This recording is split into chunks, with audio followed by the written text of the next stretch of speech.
ಕಾರ್ಯಕ್ರಮ ನೋಡಿ ತುಂಬ ಖುಷಿ ಆಯಿತು. ಒಳ್ಳೆ ಅರೇಂಜ್ಮೆಂಟ್ ಮಾಡಿದ್ದೀರಾ ಈ ಸಲ. ಇದು ನೋಡ್ದಂಗೆ ಫಂಕ್ಷನ್ ನೋಡಿದರೆ ಪ್ರೈವೇಟ್ ಸ್ಕೂಲಲ್ಲಿ ಮಾಡಿದ್ದು ಫಂಕ್ಷನ್ ಥರ ಇದೆ. ತುಂಬ ಖುಷಿ ಆಯಿತು ನೋಡಿ. ಇಷ್ಟು ಎಕ್ಸ್ಪೆಕ್ಟ್ ಮಾಡಿರಲಿಲ್ಲ ಈ ಥರ ಆಗ್ಬೋದು ಅಂತ. ಚೆನ್ನಾಗಿ ಮಾಡಿದ್ದೀರಾ. ಎಲ್ರಿಗೂ ಅಭಿನಂದನೆಯನ್ನು ಸಲ್ಲಿಸುತ್ತೆ.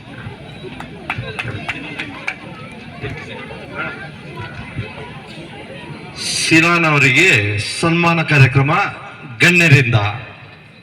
ಇವರ ಕೊಡುಗೆಯು ತುಂಬಾ ಅದ್ಭುತವಾದ ಕೊಡುಗೆ ಸಿನಾನ್ ಅವರದು. ಕಾರಣ ನಮ್ಮ 2 ಕೊಠಡಿಗಳಿಗೂ ಟೈಲ್ಸ್ ಅನ್ನು ನೀಡುವುದರ ಮೂಲಕ ಹಾಗೂ ಈ ಕಾರ್ಯಕ್ರಮಕ್ಕೆ ಅತ್ಯಧಿಕ ಮೊತ್ತವನ್ನು ಕೊಟ್ಟು ನಮ್ಮೊಂದಿಗೆ ಸಹಕರಿಸಿದ್ದಾರೆ. ಅವರಿಗೆ ಈಗಾಗಲೇ ನಮ್ಮ ಮಾಜಿ ಜಿಲ್ಲಾ ಪಂಚಾಯತ್ ಸದಸ್ಯರಾದ ಚಂದ್ರಕಲಾ ಅವರು ಸಾಲ ಹೊದಿಸುವುದರ ಮೂಲಕ ಹಾಗೂ PP ಶಶಿಧರ್ ಅವರು ಹಾರ ಹಾಕುವುದರ ಮೂಲಕ ಸನ್ಮಾನವನ್ನು ಮಾಡಲಾಗಿದೆ. ಇವರಿಗೆ ಅಭಿನಂದನೆಗಳು.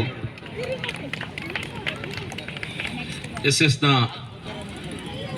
ಶುಂಠಿಕೊಪ್ಪದ ಅತ್ಯಂತ ಸುಸಜ್ಜಿತವಾದ SS ಇಂಟರ್ನ್ಯಾಷನಲ್ ಚೌಲ್ಟ್ರಿನ ನಿರ್ವಹಣೆ ಮಾಡ್ತಿರುವಂಥ ಶಿನಾನ್ ರವರು ಯಾವುದೇ ಬಹುಶಃ ವ್ಯಾವಹಾರಿಕವಾದ ಲಾಭವನ್ನು ಇಟ್ಕೊಳ್ಳದೆ ಅಥವಾ ಅದರ ಬಗ್ಗೆ ಆಲೋಚನೆ ಮಾಡದೆ ರಾಜಕೀಯವಾಗಿ ಮುಂದೆ ಬರಬೇಕು ಅನ್ನುವಂಥ ಇಂಥ ಆಲೋಚನೆಗಳ ನಡುವೆ ಭಾಳಷ್ಟು ಜನ ಇಂಥ ದಾನಿಗಳು ಮುಂದೆ ಬರ್ತಿರೋ ಸಮಯದಲ್ಲಿ ಅನಾಮಿಕನಾಗಿ ಉಳ್ಕೊಳ್ಬೇಕು ಅಂತ ಇರಾದೆಯೊಂದಿಗೆ ತನ್ನ ಊರಿನ ಒಂದು ಶಾಲೆಗೆ ಇಷ್ಟು ದೊಡ್ಡ ಪ್ರಮಾಣದಲ್ಲಿ ಕೊಡುಗೆ ಕೊಡಲಿಕ್ಕೆ ಮುಂದೆ ಬಂದಿರೋದು ನಿಜವಾಗಿಯೂ ಬಹಳ ಮೆಚ್ಚಬೇಕಾದಂಥ ಸಂಗತಿ, ಅಭಿನಂದನೆ ಮಾಡಬೇಕಂತ ಸಂಗತಿ. ಸೊ ನಾನು ಚಂದ್ರಕಲಾ ಜೊತೆ ಮಾತನಾಡ್ತಾನೆ ಹೇಳ್ತಿದ್ದೆ, ನಾವೆಲ್ಲ ಕುಶಾಲನಗರದಲ್ಲಿ ಬಹಳ ದೊಡ್ಡ ಪ್ರಮಾಣದ ಹೋರಾಟಗಳು ಮಾಡ್ಕೊಂಡು ಬಂದಿದ್ವಿ. ಅವ್ರಿಗೆ ಅಂಥದ್ದು ಬೇಕು ಇದು ಬೇಕು ಅದೆಲ್ಲ ಪಡೆದು ತೀರ್ಕೊಂಡಿದ್ವಿ. ಇಲ್ಲಿ ಶುಂಠಿಕೊಪ್ಪದಲ್ಲಿ ಚುನಾವಣೆ ಗೆಲ್ಲುವ ರಾಜಕಾರಣಿಗಳ ಸಂಖ್ಯೆ ಬಹಳ ದೊಡ್ಡದಿದೆ. ಆದರೆ ಸಮಾಜಮುಖಿಯಾಗಿ ಆಲೋಚನೆ ಮಾಡುವವರಿಗೆ ಕೊರತೆ ಇದೆ.